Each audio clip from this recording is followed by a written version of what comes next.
श्री रिद्धी सिद्धी महागणपती मंदिर मंगळवेढा महाराष्ट्रातील 3 रिद्धी सिद्धी मंदिरांपैकी एक।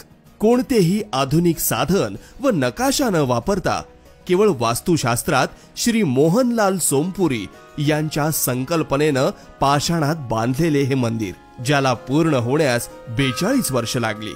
एक हेमाडपंथी कला ज्याचे आयुष्य 1000 वर्ष असतं। हे केवळ एक धार्मिक स्थळ नाही, तर स्थापत्य आणि वास्तुशास्त्राचे अद्भुत उदाहरण आहे। हे मंदिर म्हणजे एक रथ आहे, ज्यामध्ये श्री रिद्धी सिद्धी महागणपती आपले आई वडील श्री शंकर पार्वती यांना भेटण्यास जात आहेत। 90 खांबावर उभारलेला 164 गजरात सोबतचा हा रथ पाहून इंद्रदेवानं आपली सेवा घडावी म्हणून 102 देवनार्थिक सहभागी होण्यास सांगितले, ज्यामध्ये 106 मूषकराज त्यांच्या शुभवाद्यासह सहभागी झालेले दिसतात।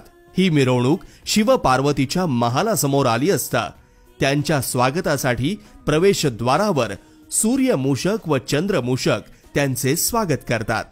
अशा अद्भुत संकल्पनेमध्ये या मंदिराची स्थापना केली आहे। तसेच आतील प्रदक्षिणा मार्गावर 23 ओवऱ्या, ज्यामध्ये देवी देवता, व बाहेरील प्रदक्षिणा मार्गावर 21 ओवऱ्या, ज्यामध्ये सर्व जाती धर्मातील साधू संत आहेत। बाहेरील प्रांगणामध्ये 2 अष्टसिद्धी दीपस्तंभ, ज्यावर 8 शुभचिन्हे, तसेच 2 तुळशी वृंदावन, ज्यामध्ये रामतुळस हिरव्या पानांची व श्यामतुळस म्हणजे लाल काळसर पानांची आहे। यांचे महत्व म्हणजे 11 संकष्टीला याची प्रदक्षिणा घातल्यास भक्ताच्या इच्छेस फलप्राप्ती होते।